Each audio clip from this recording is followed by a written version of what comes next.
The fall of 338 BC, King Philip II of Macedon controls most of Greece. A decisive victory at Chaeronea, in which Alexander plays a significant role defeating the Athenians, gives Macedonian troops respect for a new father-son leadership team. By the time Alexander reaches the age of 18, he has proven himself a worthy successor to his father's throne.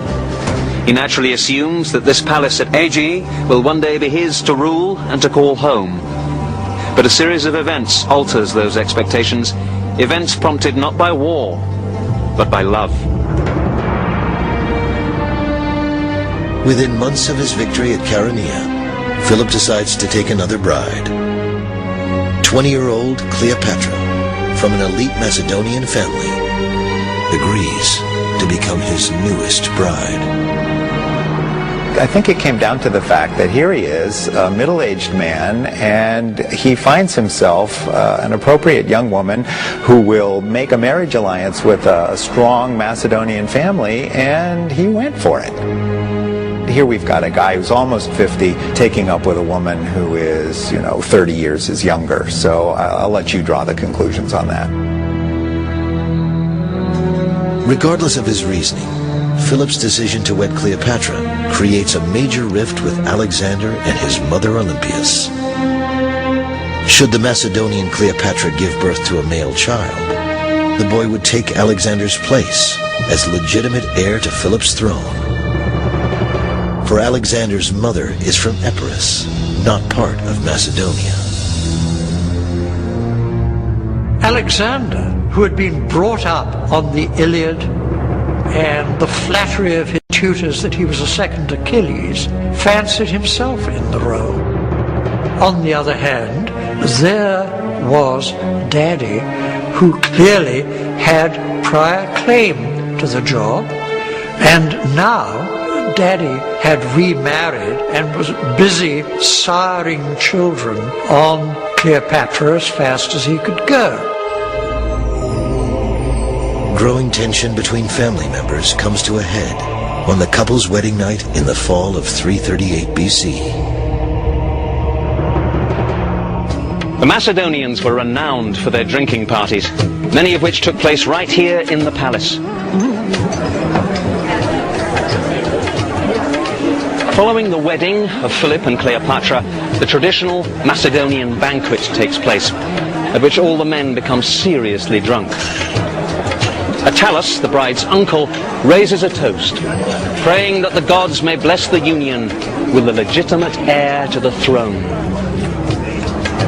Enraged, Alexander shouts out, "What do you take me for, a bastard?" He hurls a goblet of wine at Attalus. Philip stands, draws his sword, advances across the room towards his son, but he's so drunk that he trips and falls. Alexander jeers at his father, saying, "Here is the man who is planning to cross from Europe into Asia, and he cannot even cross from one table to another."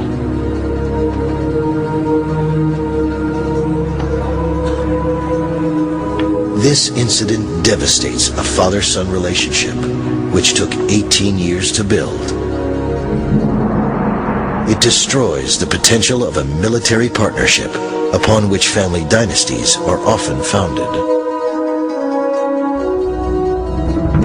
Following the scandalous wedding banquet, Alexander and his mother Olympias go into exile. But Philip soon realizes that the state needs a recognized heir to the throne, and he needs a valuable military commander. He convinces Alexander to return home. But Olympias does not return. Despite the reconciliation, there is no guarantee that Alexander will one day be king. Within a year of Philip's marriage, Cleopatra gives birth to a son. If Philip lives long enough, the throne will not go to Alexander. It will go to his half-brother, a purebred Macedonian.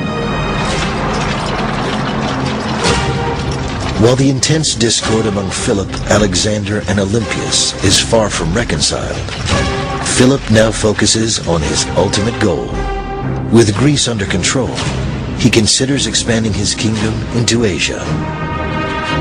Philip sends a small expedition of troops under the command of his general Parmenio to Asia's western coast to assess obstacles and establish a bridgehead. Parmenio was his senior general, extremely important to him. He was his right-hand man, absolutely trusted. He was also a conniving political bastard of the First Order, and his great advantage, clearly, was A, his absolute loyalty to Philip, and B, his undoubted extreme skill as a general. But before Philip himself risks the journey to Asia, he decides once again to consult the gods. Philip sends an emissary to Delphi to ask whether or not he will conquer Darius, the great king of Persia. The answer he receives is ambiguous. The bull is garlanded, the sacrifice is ready. Philip interprets this to mean that Darius will be slaughtered like a victim at the altar. The true fulfillment of the prophecy, however, turns out to be quite different. Straight away, Philip sets in motion plans for gorgeous sacrifices. He wanted as many Greeks as possible to take part in the festivities, so he planned brilliant musical contests and lavish banquets for his friends and guests. He was determined to show himself to the Greeks as an amiable person. Philip's celebration takes place on the palace grounds of the ancient capital city of Aegi. It is October of 336 BC. This is the theatre in the grounds of the royal palace at Aegi. Here, thousands of Macedonians gather, together with King Philip and Alexander, for a festival in honor of the gods.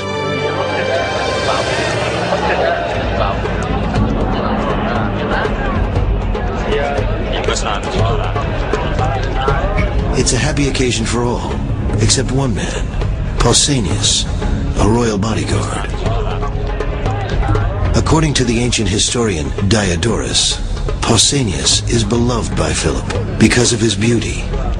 But when the king becomes enamored of another young man, Pausanias reacts poorly. He accuses the young man of being a promiscuous hermaphrodite. For this, Pausanias is punished. He is plied with wine until drunk. Unconscious, he is thrown to the king's mule drivers to abuse in drunken licentiousness. Later he complains to Philip about this abuse, but the king takes no action against those responsible. In anger, Pausanias runs up to Philip, stabs him, and runs off. But he is killed before making his escape.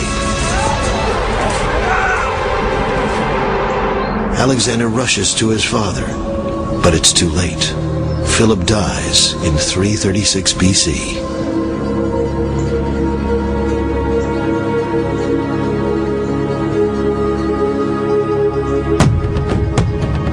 Conspiracy theories are immediately considered. Could Philip's wife, Olympias, have been involved to assure her son Alexander inheriting the throne? Could Alexander himself have played a role in planning the assassination? While such issues are investigated, an even more important question of urgency must be decided. Will Greece accept Alexander as its king?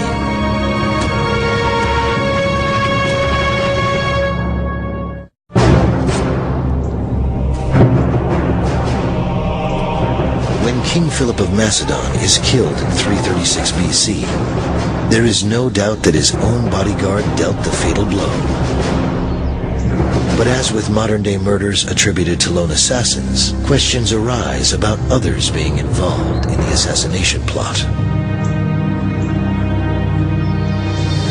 Conspiracy theories were thought of right from the beginning, particularly after Pausanias himself was very conveniently assassinated during the chase by Alexander's oldest school friends, which would have made it impossible for him to talk.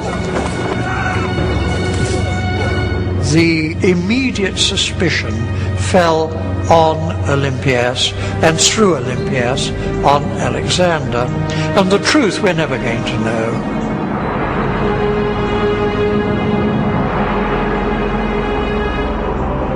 After a ceremonial cremation, Philip's bones and most precious personal possessions are placed inside an elaborate burial chamber, which is then covered with tons of soil. By ancient custom, the higher the mound, the more important the person.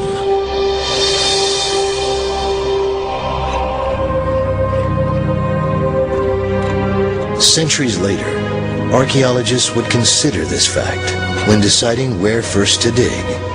In an area of Vergina, Greece, not far from the ancient royal palace at Aegi. This is where King Philip II was buried, near his palace, underneath a man-made mound of earth which has become known as the Great Tumulus. The tomb itself remained hidden for more than 2,000 years, until discovered in 1977 by the Greek archaeologist Manolis Andronikos. 15 years later, a magnificent museum was built, literally, inside the tumulus. The Vergina Museum is a marvel of modern architecture and design, exquisitely exhibiting the items found in several tombs.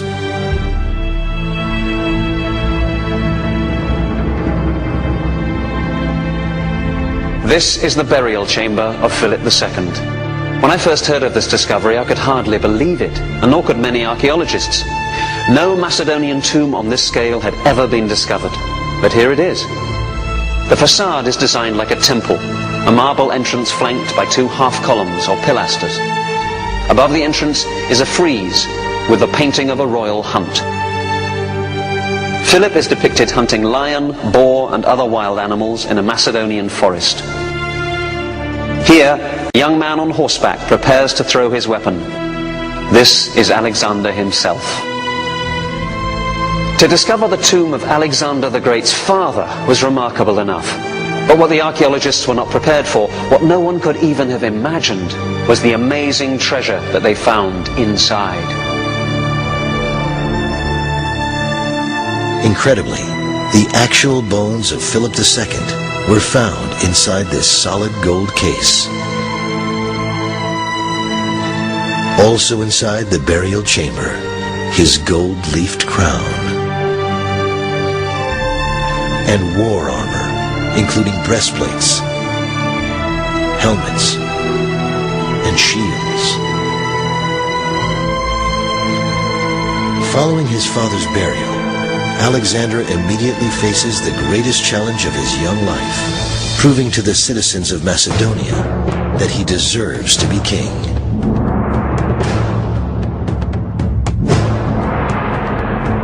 Alexander was only 20 years old when he inherited his kingdom, which at that moment was beset by formidable jealousies and feuds.